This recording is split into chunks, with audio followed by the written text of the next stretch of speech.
asumsi KUA.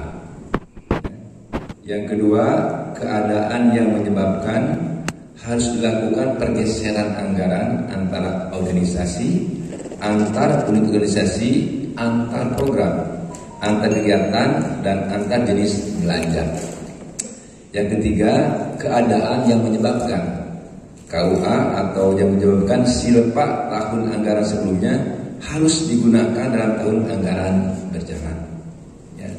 Nanti apabila kalimat yang perlu diperjelas lagi, nanti tim dari TAPD akan menambah informasinya secara teknis. Dua, hasil evaluasi sementara. Nah, kita juga ada mengevaluasi juga ya, di samping dasar-dasar kondisi real yang terjadi existing saat itu, kita juga mempertimbangkan hasil evaluasi semesteran. Ya, semesteran itu dari Januari sampai bulan 6. Nah, dari evaluasi itu muncul ya keadaan yang ada ya, defisit berjalan di tahun 2022 ini ya, hasil evaluasi. Tapi seandainya hasil evaluasi tersebut tidak demikian, itu kan akan mempengaruhi juga dalam mengambil kebijakan. Hasil evaluasi semesteran defisit berjalan di tahun anggaran 2022 ini cukup tinggi, hutang cukup tinggi ya, yaitu sekitar 185 miliar. Defisit ini tentunya berasal dari pendapatan yang tidak tercapai diperkirakan ya, sekitar 142 miliar ya. Berarti PAD defisit sebesar 94 miliar dan pendapatan dari transfer pusat defisit juga sebesar 48 miliar. Ini rincian defisit yang tadi saya katakan. Serta hasil audit BPK bahwa silpa kita di APBD 2022 ini tidak tercapai sekitar 43 miliar. Jadi akhirnya min tambah min 3 pos tadi ya. Pos PAD tidak tercapai menjadikan min. Transfer pusat juga tidak tercapai. Silpa juga tidak tercapai, akhirnya min. Itu yang menjadikan kumulatif dari defisit tadi. Kondisi ini mengharuskan TAPD melakukan kebijakan pengurangan karena min berarti kita menyesuaikan secara signifikan terlebih dahulu sekitar 30% sampai 40% untuk bisa melakukan perubahan. Nah, ya. Selanjutnya itu fakta yang harus dilakukan, terlebih proses pengadaan dan lain-lain telah berjalan. Jadi ada beberapa kegiatan yang tidak mungkin ya disederhanakan, seperti yang telah kan nggak mungkin ya. Terus telah ada beberapa kegiatan yang dibelanjakan tidak mungkin disederhanakan anggarannya. Ketiga, alasan selanjutnya kebijakan untuk tidak melakukan perubahan anggaran ternyata pernah dilakukan oleh pemerintah pusat juga apabila kondisi yang sama ya, bukan tingkat kabupaten, tingkat pusat juga pernah melakukan di tahun 2018 ya. Tak kala pemerintah pusat mengalami defisit sana, maka yang diambil adalah tidak mengajukan perubahan APBN sebagaimana informasi di bawah ini untuk memperkuat informasi ya, bahwa Bu Menteri Keuangan menyampaikan hal itu ya di tahun 2018. Prinsipnya perubahan juga pernah dilakukan di tingkat pusat ya di tahun 2012, bahkan pertama selama 15 tahun tidak ada perubahan APBN RI. Ini yang nanti saya sampaikan juga pada saudara sekalian.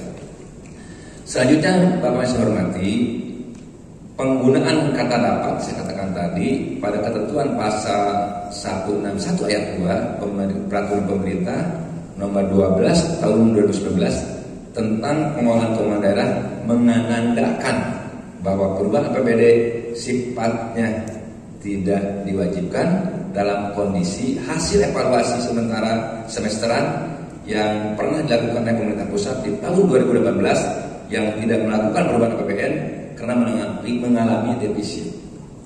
Menjadi pertimbangan utama pemerintah daerah Kabupaten Subang untuk tidak melakukan perubahan APBD di tahun 2002 ini. Ya, kuncinya di setarnya di defisit.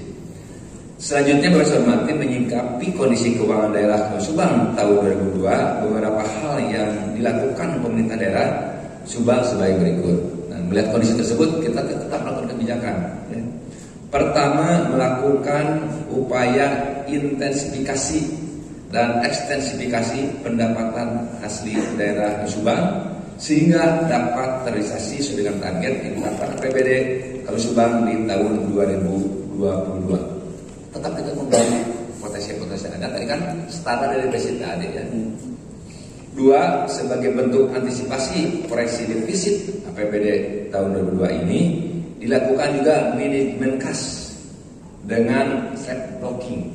Di set blocking teh kegiatan-kegiatan yang tidak katakanlah tanda kutip ya, tidak mendesak, tidak penting ditunda ya. Nanti diputarkan secara teknis oleh kepala badan.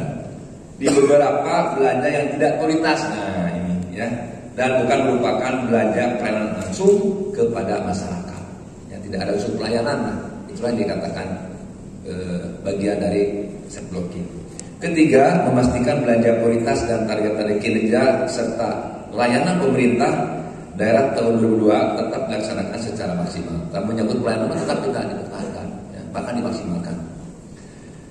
Kemudian dijelaskan lebih lanjut dalam Permendagri nomor 77 tahun 2020 tentang pedoman teknis pengolahan keuangan daerah bab 4 huruf D tentang pergeseran anggaran pada poin 1 tadi. Dalam ketentuan umum huruf H bahwa kondisi tertentu pergeseran anggaran yang menyebabkan perubahan APBD dapat dilakukan sebelum perubahan APBD melalui ketetapan kepala daerah dengan diberitahukan dulu kepada pimpinan DPRD. Ini kita sudah lakukan.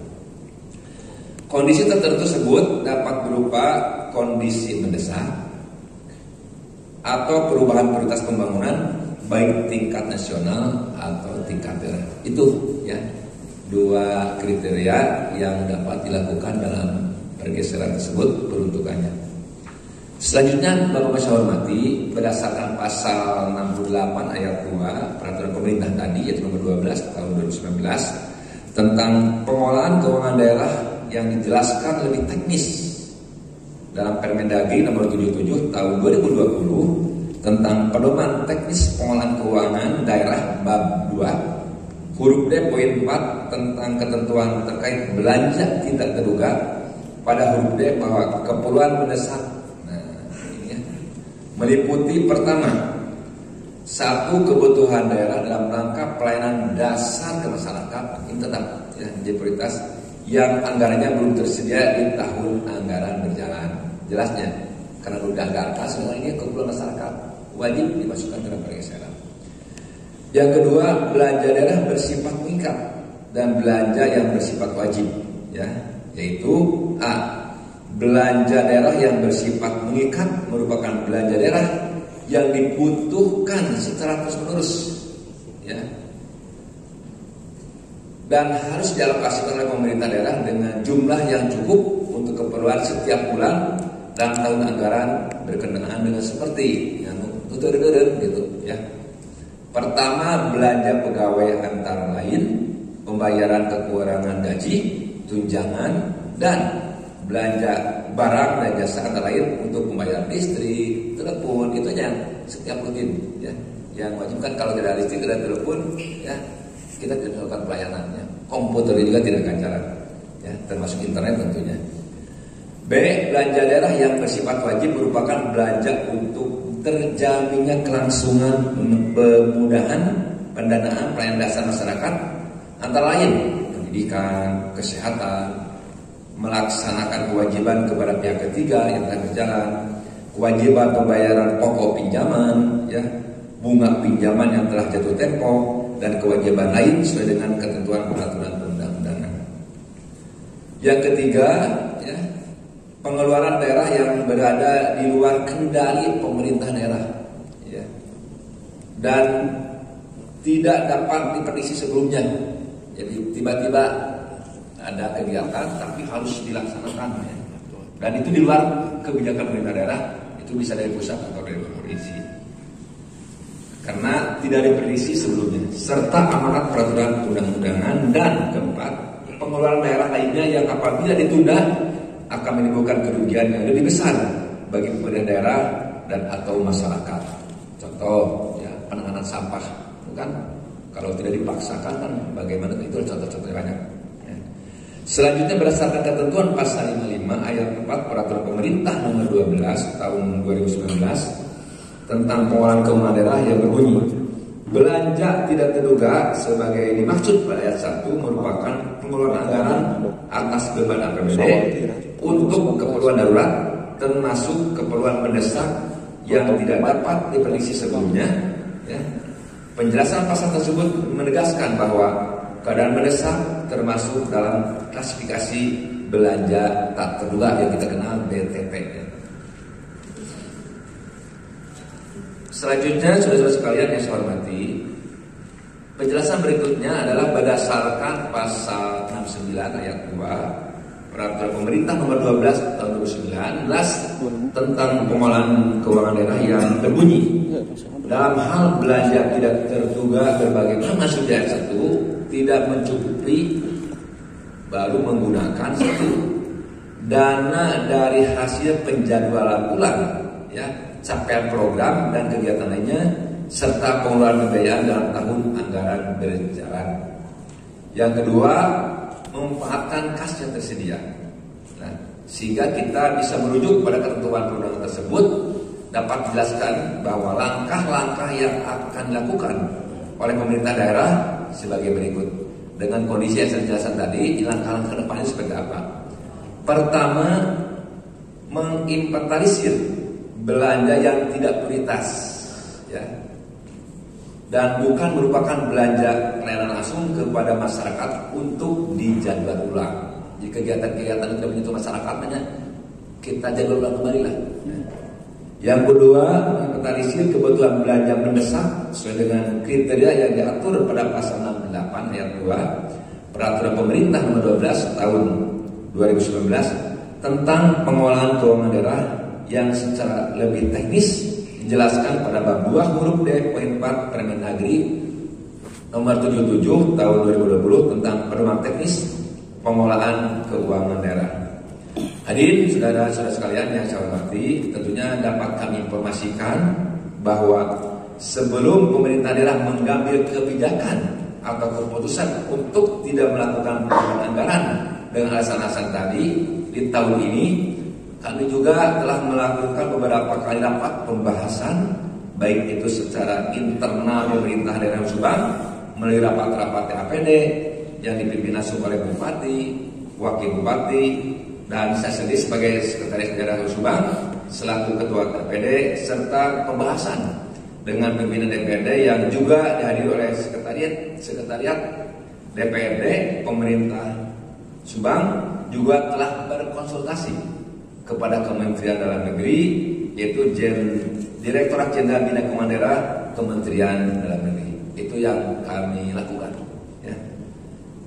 Sebagai penutup, saudara sekalian, dapat kami sampaikan bahwa, ya, kendati pemerintah daerah Subang tidak melakukan perubahan anggaran tahun 2002 ini, dapat kami pastikan bahwa semua program prioritas, terutama yang menyangkut pelayanan kepada masyarakat yang telah ditetapkan dalam APBD Kabupaten Subang akan tetap dilaksanakan secara efisien tentunya, dan akan supaya lebih terukur.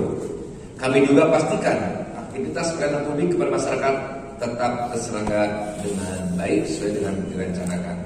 Hadirin saudara-saudara saya hormati, mungkin demikian. Semoga kita semua senantiasa dalam lindungan Allah Subhanahu wa taala, serta diberikan